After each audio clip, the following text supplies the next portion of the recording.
Boa noite, sucesso aos psicólogos aqui nesse perfil do Instagram, em que nós fazemos uma educação continuada, um trabalho para potencializar os psicólogos a conseguirem não só fazer um trabalho excepcional baseado em evidências, entender os protocolos clínicos, entender os transtornos, as psicopatologias, trabalhar as habilidades psicológicas para que consiga levar a seus pacientes o melhor que a ciência atual da psicologia tem a oferecer de acordo com cada demanda.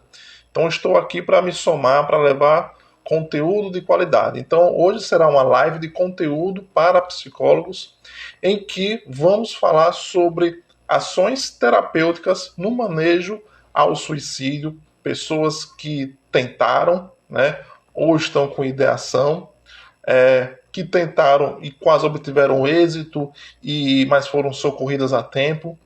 O que fazer? Como tratar esses pacientes, que são pacientes delicados, muitos psicólogos ficam inseguros do que fazer. Antes de mais nada, antes de partir para as técnicas, né, eu recomendo fortemente que tenha tudo por escrito em seus prontuários, em suas evoluções, né, tudo que vem trabalhando com o paciente, tanto para se resguardar juridicamente, como também como para sua própria consciência, para entender que fez o melhor possível. Então tenha lá todos os relatos, os relatórios das suas evoluções, com as intervenções, e fica para você guardado, né? Nisso também, já aproveito, pode-se construir um plano de segurança. Esse plano de segurança ele é uma boa ferramenta, tanto para que você tenha em mãos como se fosse um contrato anti-suicídio, para que esteja lá presente tudo que o paciente precisa fazer diante de uma crise, né, para quem, diante de desesperos, quais pessoas ligar, para quais locais ir, que instituições tem que entrar em contato, como o CVV, o SAMU, Serviço de Urgência, Corpo de Bombeiros. Então, o paciente vai ter lá, né, também quais são as técnicas de regulação emocional que poderá ser usada assim que perceber que a tensão em suas emoções está aumentando, escalando. Então, já tem em mãos esse plano de segurança para que o paciente o utilize. E também o psicólogo também vai ter nas mãos o plano de segurança porque ele vai entender, principalmente, para quais pessoas ele tem que entrar em acordo, essa rede de apoio. Né? Então, situações em que a vida está em risco, pode-se ligar para um familiar, ainda que o paciente esteja em desacordo, ainda que ele não queira, mas se ele está comunicando, ou o psicólogo percebeu em suas falas, em suas mensagens, que ele está em uma situação de alto risco, é obrigação do terapeuta comunicar alguém da família para que intervenha, para que interceda ali. Mesmo a contragosto do paciente, porque a vida está em primeiro lugar. Ok? Depois o paciente vai entender, né, vai ser psicoeducado que essa foi a melhor intervenção possível naquele momento. Tá? Então é interessante que o terapeuta tenha o telefone da rede de apoio, a rede de apoio autorize ser contactado quando tiver uma necessidade.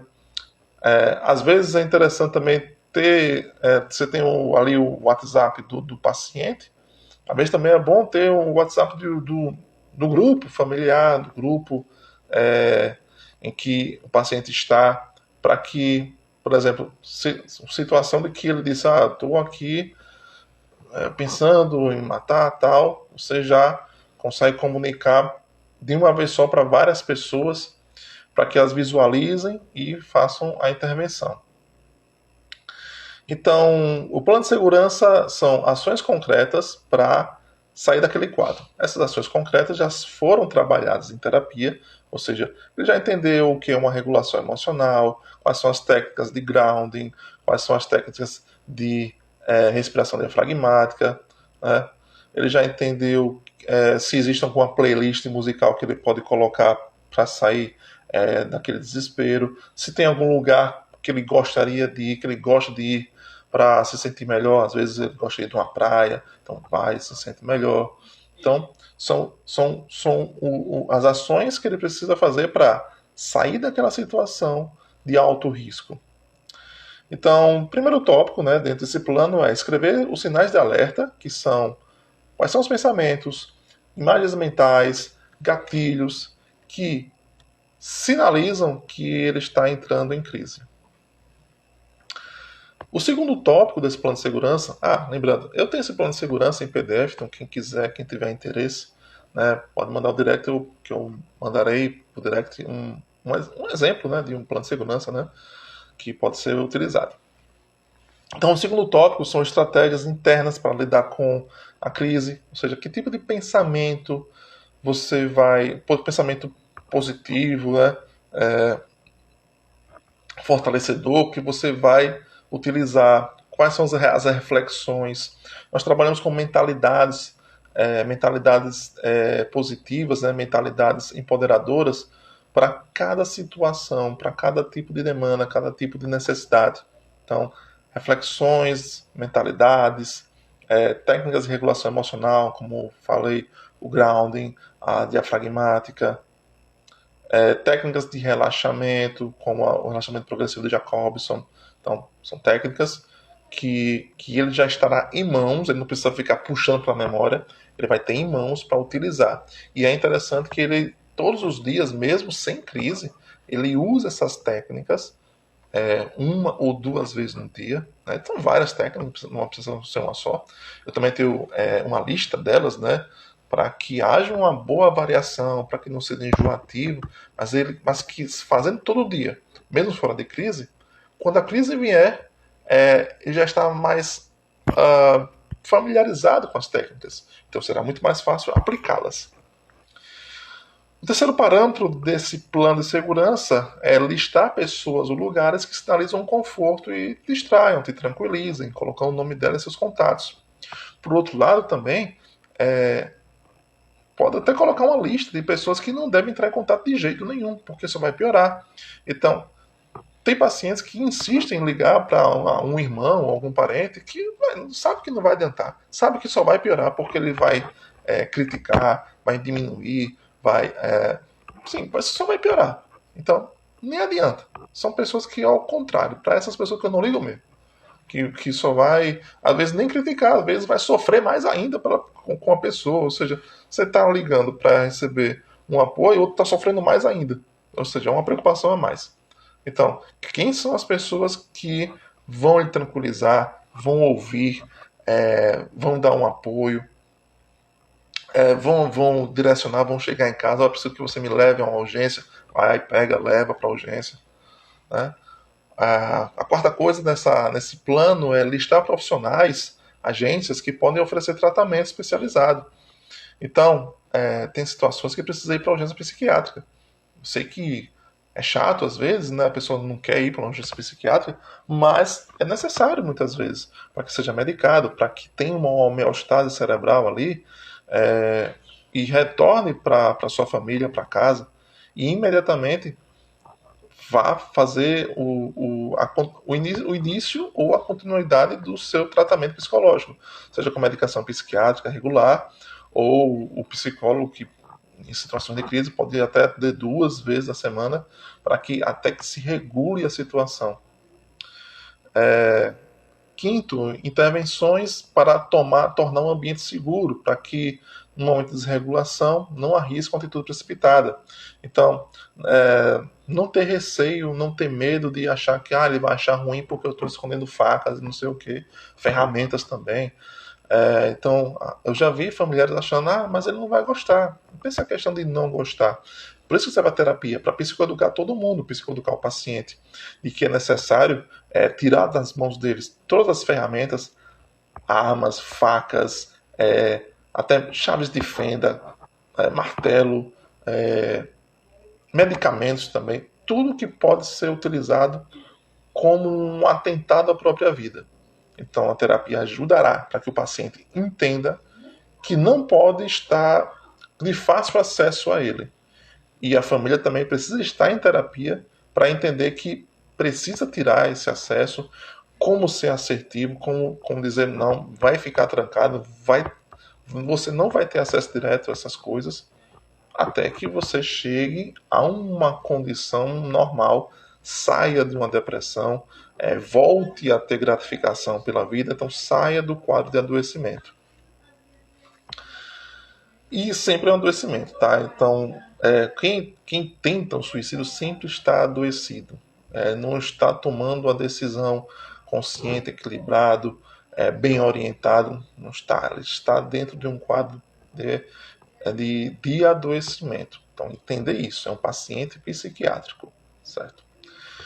Então, ter diários de realização e gratidão é outra coisa que precisa ter, ou seja, um diário de realizações, de gratidão. Gente, a prática da gratidão não é uma coisa de good vibes, não é uma coisa de coach, não é uma coisa de jovem místico. Existem estudos sérios, né, com validação científica, que mostra que a gratidão é uma das práticas mais eficazes para promover uma felicidade integral. Por quê? Você vai agradecer ao universo? Não, a gratidão faz com que você comece a focar no positivo, nas coisas que você tem na sua vida. Quando você começa a focar mais nisso, você minimiza os aspectos negativos. Não é que você vai ignorar, vai ser uma poliana que tá tudo bem, tá tudo ótimo, não sei o quê. Não, a questão é que ao observar as coisas boas que você tem, às vezes coisas banais, a luz, né, que temos, a água encanada, o alimento que não está faltando, acesso a médicos, tenho educação, não me falta roupas, uma série de coisas que muita gente não tem, mas nós temos. Então, focar na gratidão, diário de realizações, o que é que você já realizou na vida, o que é que você conseguiu conquistar. Isso vai desde a tenra infância. Havia uma época em que ninguém sabia sequer escrever, não sabia ler, e conseguiu. Algumas pessoas não sabiam andar de bicicleta, aprenderam. Tantas e tantas coisas que as pessoas no começo não sabiam e conseguiram realizar. Então, esse exercício de que o que você já conseguiu superar na vida ajuda também a coisas que são possíveis. Porque aquele que tem um pensamento suicida, comportamento suicida, ele percebe que o problema dele é insuperável, é infinito e insuportável. Então, nós precisamos mudar a percepção que ele tem desse problema, modificar esse tripé. Basta tirar uma perna desse tripé que já resolve. Exemplo, paciente que perde o pai e uma mãe, né, faleceram, um ou outro, e aí o paciente fica enlutado e não vê sentido para a vida, tudo mais. Esse problema é solúvel? Não é, ninguém vai conseguir ressuscitar. É infinito? Sim. Ficará morto para sempre. Mas é insuportável? É suportável. Então, o luto é assim, é trabalhar a capacidade de suportar, de ressignificar essa situação. E aí entra também a gratidão. Agradecer os momentos que teve, agradecer por ter tido eles enquanto pais, ter tido momentos em que pude conviver com eles. Se houverem arrependimentos, eu deveria ter amado, ter amado mais, ter abraçado mais, esses arrependimentos, aí a terapia também vai trabalhar esse auto-perdão, a terapia da compaixão, né? Se perdoar, entrar em contato com esse eu que está ali se arrependendo porque não fez alguma coisa e fazer esse reencontro, fazer esse ato de compaixão, de auto-perdão. Isso terapia, com hipnose, então, ajuda bastante, porque em hipnose a gente consegue entrar em contato melhor com essas emoções, consegue se visualizar, perceber que lá no passado eu me comportava assim, mas existiam motivos pelos quais, às vezes, são pais que eram travados mesmo, não tinham abertura para carinhos, Ou eram pais que eram muito autoritários e por isso você também não sentia essa vontade de demonstrar amor, né? Por N motivos, só não foi do nada. Então você tinha certos comportamentos porque haviam algumas coisas que lhe conduziam a agir dessa maneira. Então, trabalhar isso em terapia, com a hipnose também ajuda a desensibilizar e reenquadrar essas questões problemáticas.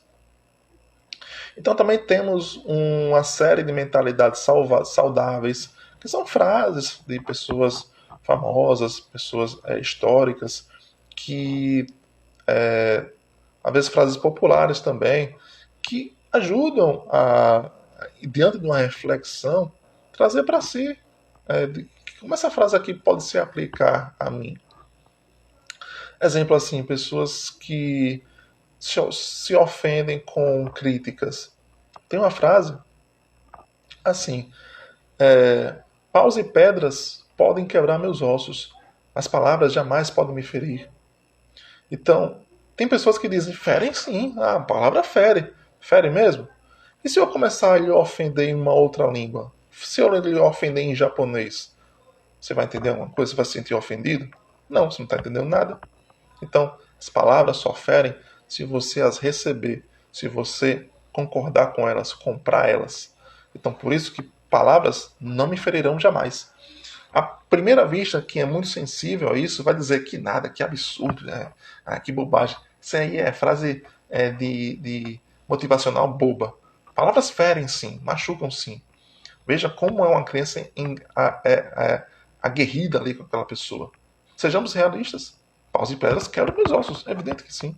As palavras quebram mesmo. Reflita sobre isso. Pense sobre isso. O quanto você, na infância ou na adolescência, recebia apelidos, era alvo de bullying. E hoje, sendo um adulto, receber esse tipo de apelido, receber esse tipo de bullying, isso seria até ridículo. Ou você não se importaria, ou devolveria, ou brincaria junto com aquilo. Então veja que mudou o quê? Apenas a maturidade cerebral. Mais nada, só isso. Portanto, mentalidades assim saudáveis ajudam a reestruturar uma forma de pensar, de encarar o mundo.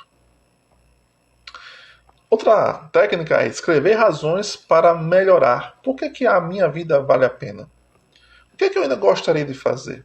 Então, escrever uma lista de coisas que eu gosto de fazer, né? Mesmo que eu estou sem vontade, porque o depressivo perde a vontade. Mas se ele puxar pela memória, o que eu gostaria de fazer? Né? Eu gosto de jogar videogame, gosto de jogar futebol, gosto de ir para uma praia, gosto de ver os amigos, gosto de assistir filme, gosto de ler um livro. Então, coisas que o depressivo perdeu a vontade e fica, não é que nada, não vai adiantar nada isso aqui. Mas outra mentalidade que a gente vai trabalhando é a criança, ela precisa de motivação para agir. O adulto não. O adulto age para ter motivação. Isso psicoeducado, isso refletido, vai começar a fazer. Mesmo sem vontade, mas vai começar a fazer. Isso a gente chama até de ativação, ativação comportamental. Né?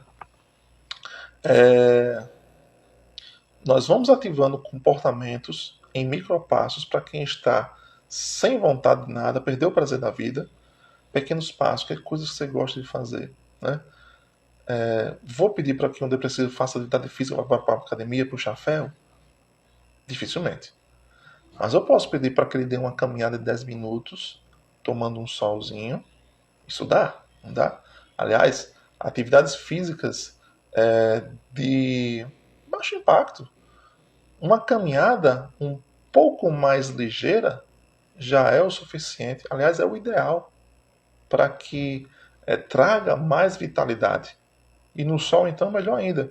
Então, como é esse caminhar? É um caminhar normalzinho? Não, é um caminhar um pouco mais forte, de um jeito que o seu coração bata um pouco mais, e não tão fácil assim que você pudesse conversar enquanto caminha, que exige um pouco.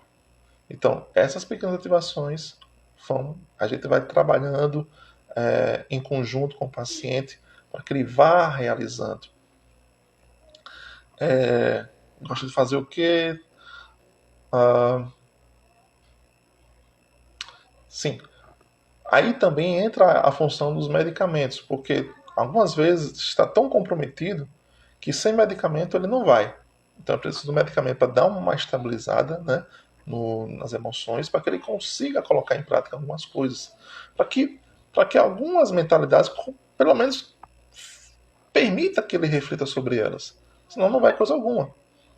Quando a gente percebe que não regularizou o sono, não, as medicações não estão fazendo efeito, a psicoterapia não está conseguindo engajar o suficiente, estamos aí a uma suspeita de uma depressão maior, em que é uma depressão mais profunda, né, mais forte, e aí pode ser necessário a eletroconvulsionoterapia, que vamos deixar, abandonar a ideia de documentários ou filmes que a gente vê, aquele tratamento de choque bem violento, né, desumano, não é mais assim, tá?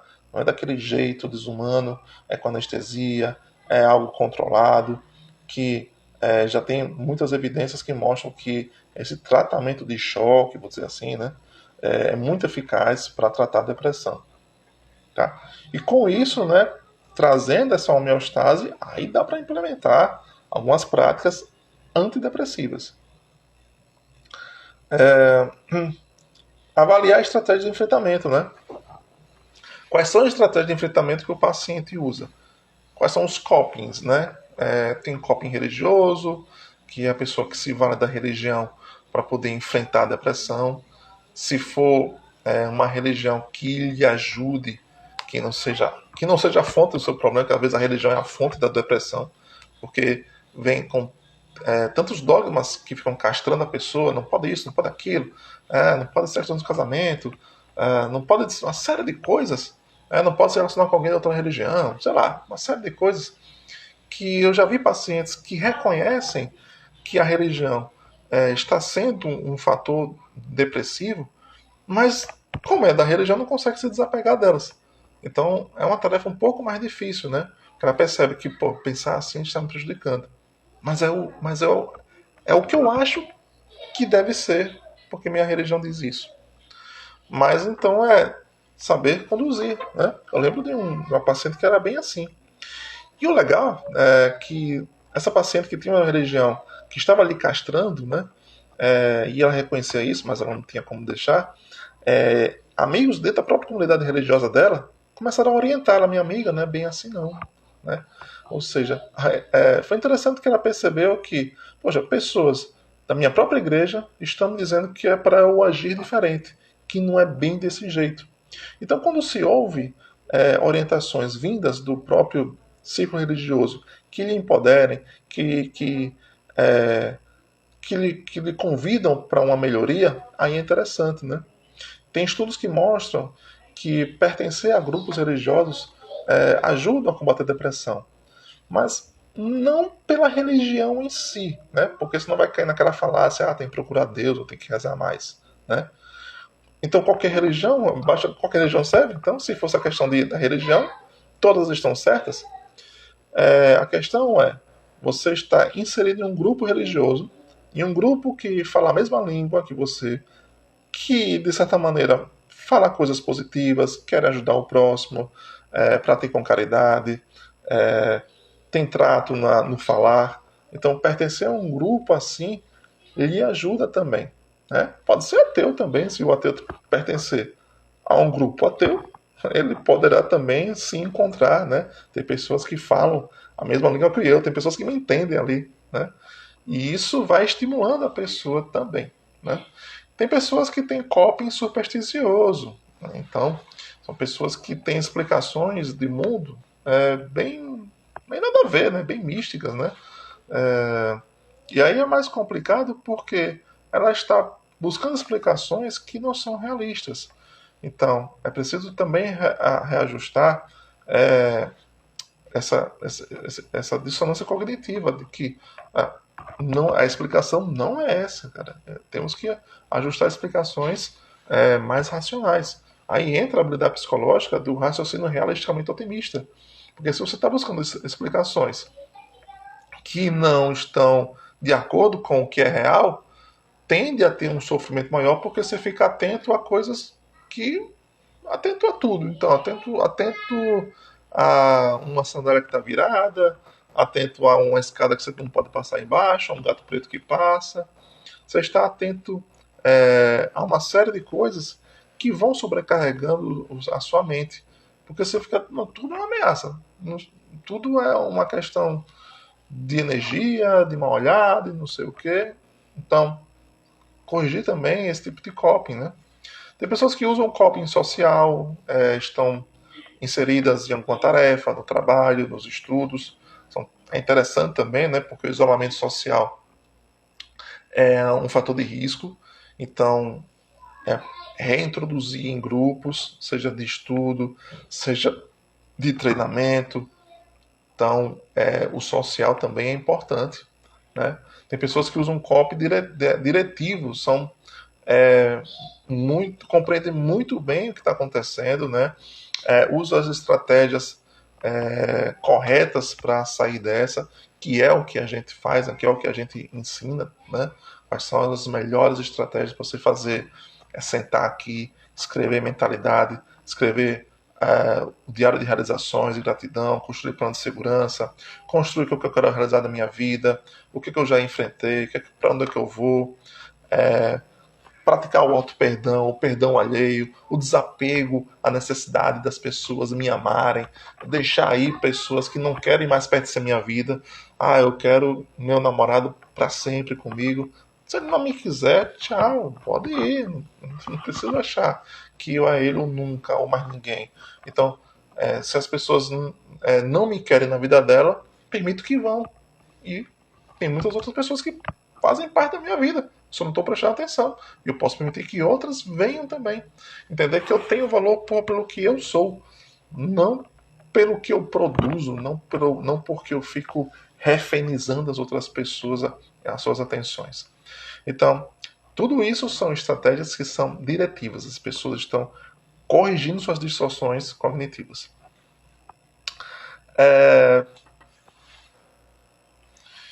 No trabalho terapêutico, é preciso também consolidar ainda mais, né, a ideia de que existe a confidencialidade, existe o sigilo, trabalhamos sabendo o que a gente está fazendo, com firmeza, mas comunicamos também, nós precisamos do contato do sorrir de apoio, contactaremos diante de riscos, senão não atenderei você. Pode esse tipo de postura, senão não atende.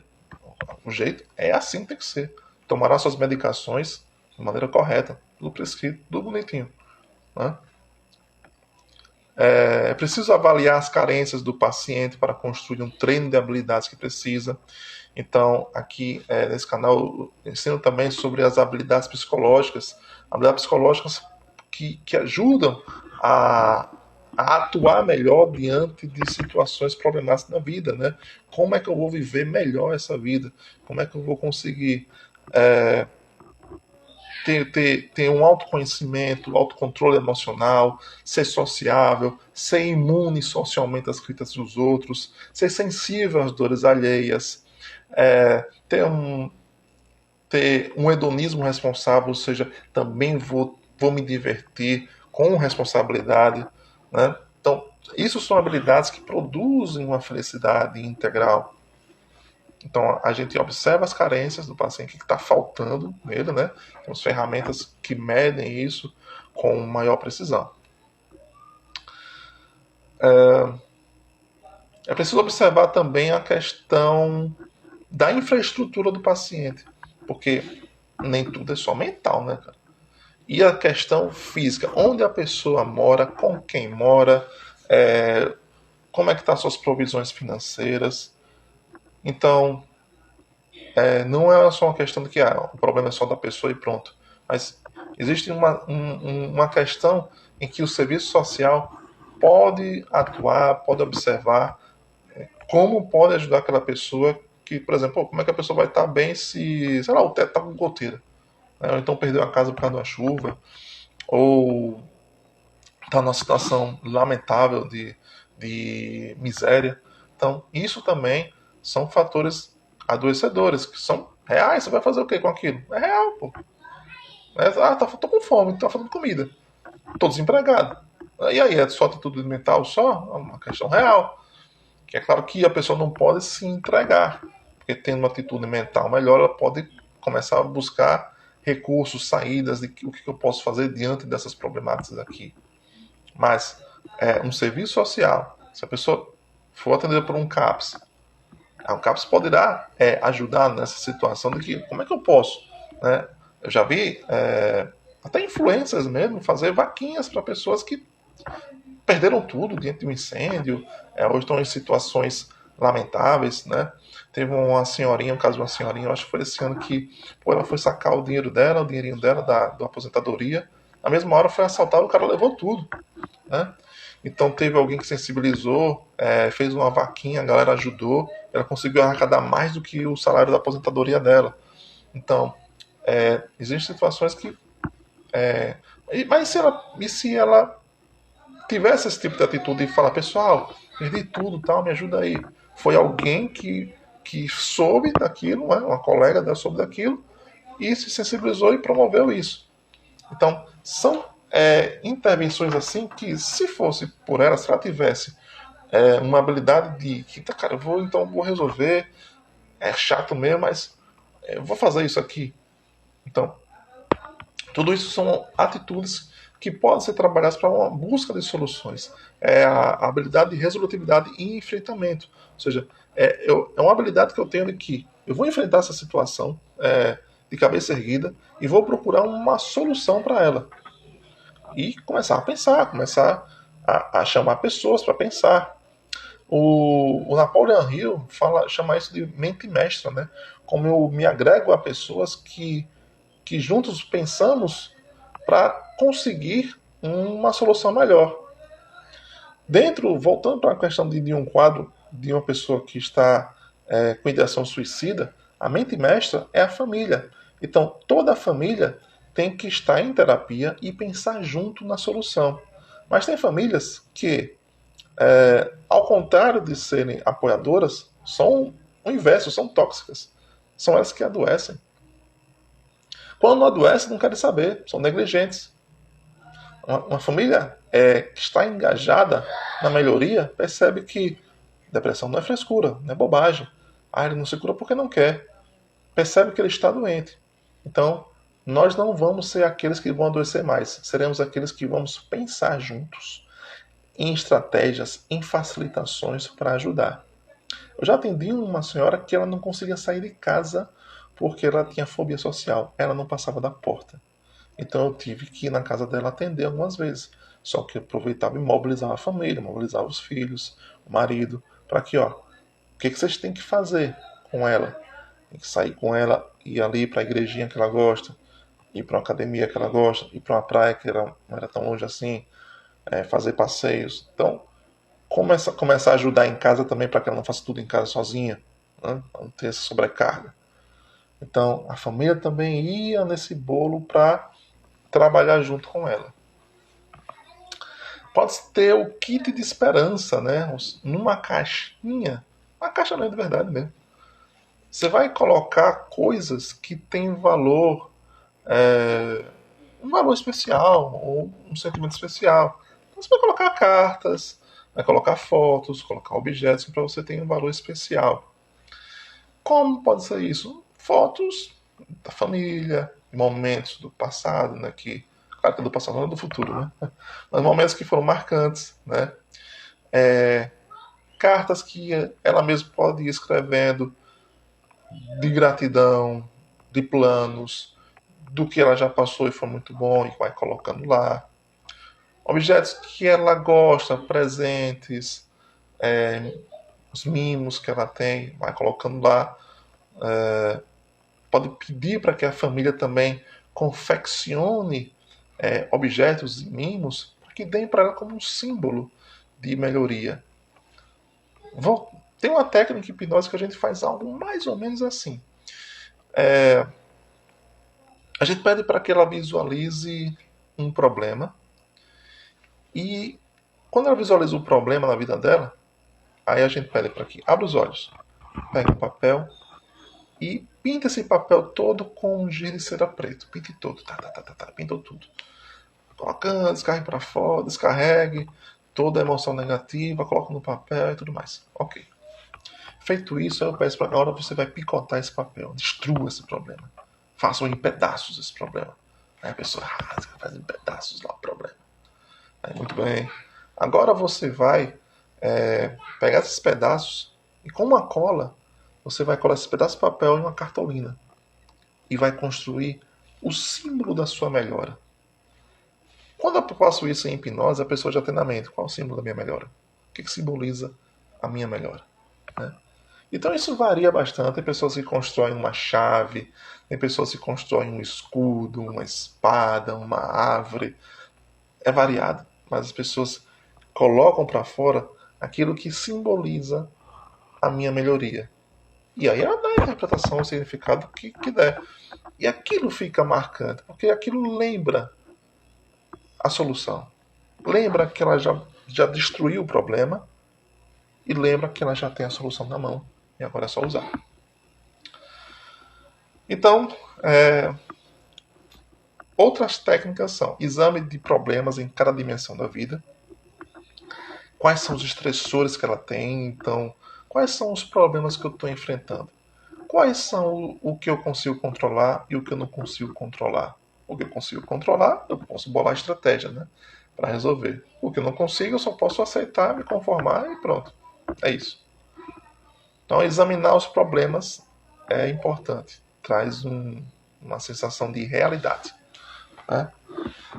De saber o que está no controle dela. Aí tem gente que fala que mas eu tenho controle de muita coisa. Por exemplo, teve um que se culpou porque adoeceu, porque gripou. E peraí. Você está no controle da sua gripe, né? Não, mas se eu me alimentasse melhor. Sim, cara. Poderia ser, mas não garantiria, não. Tem gente que pegou Covid fazendo todo o protocolo de segurança. Tomou vacina, botou máscara, não sei o que, e pegou. Então você não está no controle da sua doença. Você pode minimizar, mas controlar você não pode, não. Então, às vezes, as pessoas têm um raciocínio meio fora da realidade. E a gente ajuda a puxar para a realidade. Cara, você não tem controle da sua doença. Para de desculpar porque adoeceu. Tem a dó, né? Então, vamos lá. Outra técnica é exame das atitudes cognitivas e comportamentais em relação aos problemas. Que estratégias tem utilizado, quais distorções cognitivas. É bem isso que eu falei agora. Né? Identificação dos déficits em habilidades psicológicas, os repertórios que precisam desenvolver para lidar com as diversas questões da vida. Então, nós temos carências de algumas habilidades de enfrentar os revés da vida. E aí a gente consegue examinar através de ferramentas o que está carecendo aí, o que está faltando, o que temos que desenvolver.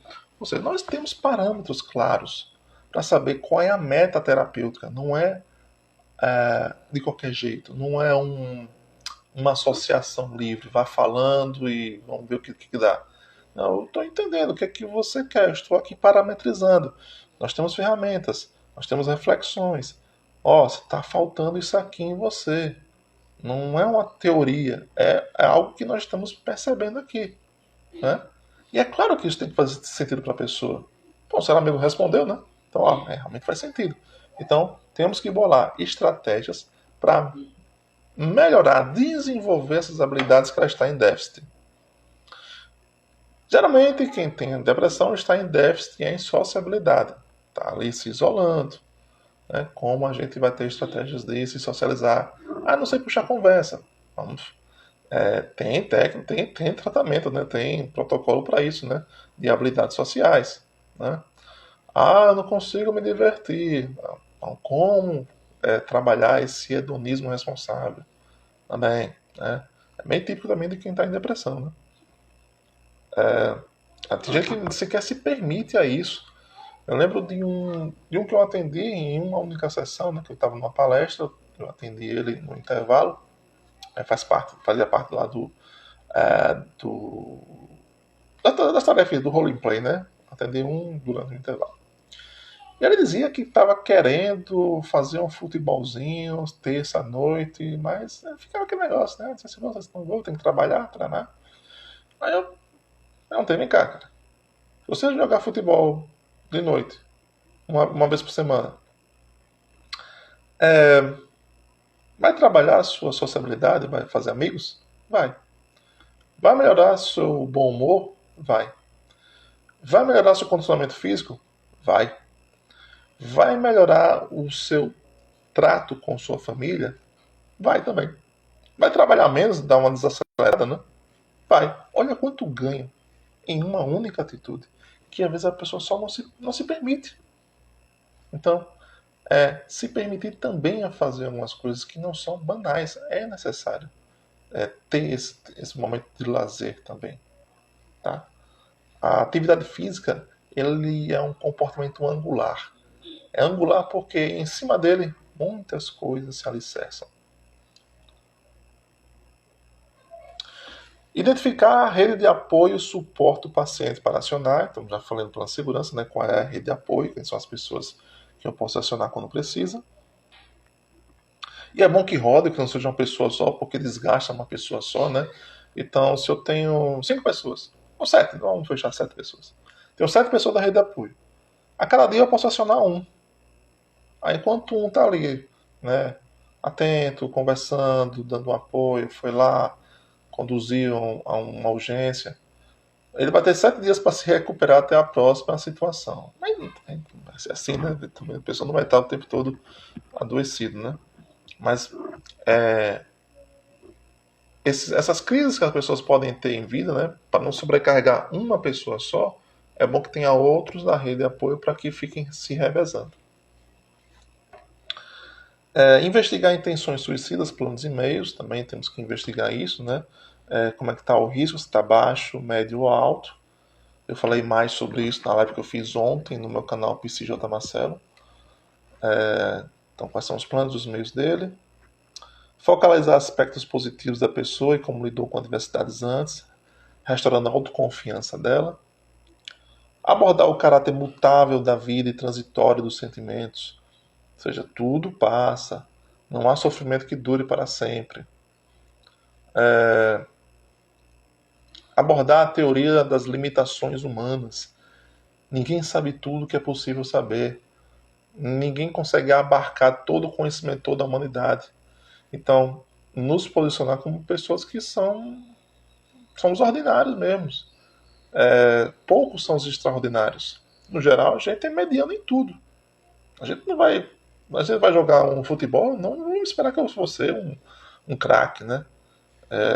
Geralmente eu vou ser mediano. Vou ser pessoas que estão na normalidade. Então essa inferioridade, né? Não é que vai nos trazer, então eu sou um lixo. Não, cara. Vai lhe posicionar que nós somos seres aprendentes, estamos sempre aprendendo. Não espere de mim perfeição. Espere que eu esteja melhorando. Espere que eu esteja aprendendo. É essa posição que nós temos que ter. Mas quando se mistura um depressivo com alguém que tem altas exigências, eu preciso ter entregar resultados. Não posso errar em nada, porque eu fui cobrado quando era criança a tirar notas boas, a fazer o melhor, a me destacar, a ser o comunicativo. Tem uma cobrança sem fim. Então isso eu vou aprendendo que eu é tudo ou nada. Ou eu sou o cara dos holofortes, ou não sou. Ou eu sou o número 1, e aí, velho, a gente vem com essas ideias. O número 1 só existe em um, ninguém se lembra do segundo lugar. Esse tipo de coisa, esse tipo de mentalidade que gera mais problemas, né, do que ajuda. Alguém vai estar em primeiro, mas cara, se esse não é aquilo que vai lhe trazer a realização da sua vida, cara, você vai ser, às vezes, muitas vezes vai ser mediano mesmo, né? Tem muita gente, eu estava assistindo, ainda estou assistindo o documentário do Arnold Schwarzenegger, né? E ele queria ser o número 1 em tudo. Ok, acho que foi uma conquista para ele, né? Então ele era fisiculturista, conseguiu ser o primeiro. Ele foi ator, ele não queria ser só mais um ator aí desconhecido, ele queria ser um astro. E tudo que ele se propôs, ele foi fazendo. Ele quis ser governador, não queria nem ser vereador nem prefeito, foi direto governador. Ele conseguiu. Então, mas a maioria das pessoas estão ali no mediano. Né? É mais um que está ali concorrendo, é mais um que está ali atuando. E ele tinha suas capacidades, seus empoderamentos. E muito veio de uma infância dele que ele quis porque quis sair da Áustria, porque era uma educação muito truculenta. Ele mesmo admitia que, nossa, até no Dia das Mães, meu pai me fazia competir com meu irmão para ver quem trazia a flor mais bonita. Então, ele, como ele diz, aquela situação lhe impulsionou para sair do país dele, para superar, ser o melhor em tudo que fazia. Ok, mas eu não sei se isso adoeceu ele ou não. De todo modo, nós não podemos ficar. Nós podemos perseguir, quero ser o número um. Mas se eu não conseguir, morrerei por causa disso? Adoecerei por causa disso? Ficarei muito mal? Né? Então, é isso que nos blindar diante de situações que, na maioria das vezes, seremos medianos, mas existem outras coisas na nossa vida que nós damos atenção e que nos gratificam também. Então, nós também precisamos instalar a esperança de que há alternativas, métodos para alcançar mudanças, encontrar caminhos. E, por fim, né, uma última ação terapêutica é, sempre que necessário for, acionar a rede de suporte imediatamente. Não subestimar a situação. Né? Então, percebeu? Aciona a rede para garantir que ele não vai cometer um ato fatal contra si mesmo. Bom, gente, é isso. Fico por aqui com essa live e eu vou dar os recadinhos finais.